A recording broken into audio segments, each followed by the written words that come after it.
guys, and welcome back to my channel. So today I thought we would just touch briefly on vision boards. So if you don't know what a vision board is, it is basically goals but in pictures. So I create a vision board every year. Last year I did a video which is on my Instagram, in my IGTVs on that, but I thought I would just touch on them again. Now, vision boards are very personal to you, to your goals and what you want to achieve. So generally people will create them for the year. I personally create them for 6 months blocks because I just find it easier and more motivating if you just narrow it down. I will have 1 or 2 things that I have a whole year to achieve, but mostly it's smaller blocks. So generally with vision boards, people will create them by printing out photos and putting them onto a pin board. Now that's usually what I would do, but this year, due to my circumstances, I have actually done it digitally. So I don't have anything physically to show you, but I've set it as my desktop wallpaper. So every time I turn on my computer, I am going to see my vision. I am also going to convert it into a wallpaper for my phone. So it's just a reminder every single day. I do find when I create a board that it kind of sits on my desk, and it's only if I use my office that I am going to see it. So usually I wouldn't use my office so much. I am using it more than ever now, but in the past it kind of sat on my desk and then I would just view it like once a week, once a month sometimes. It depends how often I went into that room. So when I'm trying to create my vision board, I always try and put a little bit from each aspect of my life. So friends, family, love, job, career, knowledge, anything that is an aspect of your life. This year I have kind of kept it all personal. I haven't really put anything friends, family, love on there, but you know, that just comes as a whole. I just want to keep healthy relationships this year. That's really all I care about, like, for the year. Another thing you can do with your vision board is put things that you want to purchase over the years. So if it's you want to save up for a new laptop, a new car, a house, that kind of thing, I generally don't put those kinds of things on my vision board. I have this year because I really would love to upgrade my car, but it is also like I'm only going to do it if the circumstances are right. So as everything else lines up, that will happen. If not, it doesn't matter. Like, I do have a reliable car. It's more of a want rather than a need. So I will show you my vision board for this 6-month block. So this is my digital.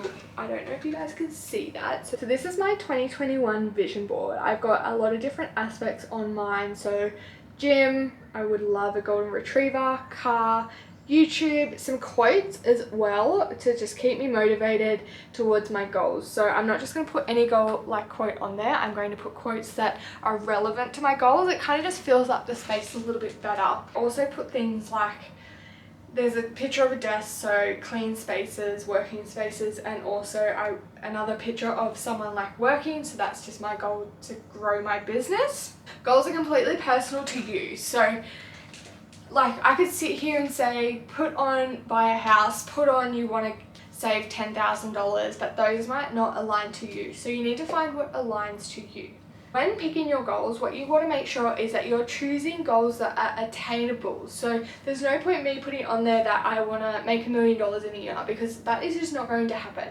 If it does happen, like, I'm not going to complain, but realistically that isn't just going to happen, and it's definitely not going to happen in a year. Like, that's a really long-term goal. I try to keep mine small but also big enough that they scare me, because I just think if you have little goals that you are like, I'm going to get that in a week, then yeah, you're going to get it in a week, but are you going to feel accomplished because you've gone in being like, I'm going to get this goal in a week, so I'm going to put it on my board. So goals that scare you but are also attainable are my #1 tip when creating your vision board. The second tip when you're creating a vision board is just to make sure it is really personal to you.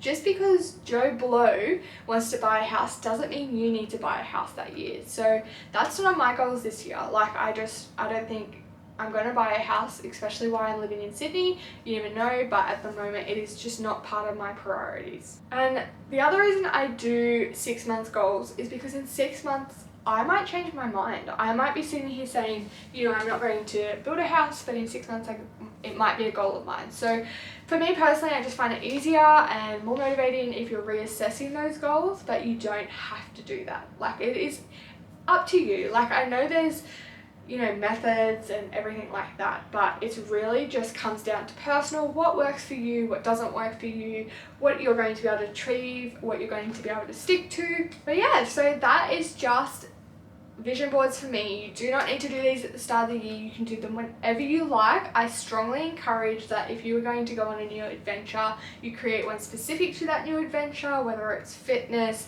money, life, mental, like whatever it is, you can create multiple vision boards. So if you liked this video, don't forget to give it a thumbs up and please subscribe to my channel. It would really help me out. Bye.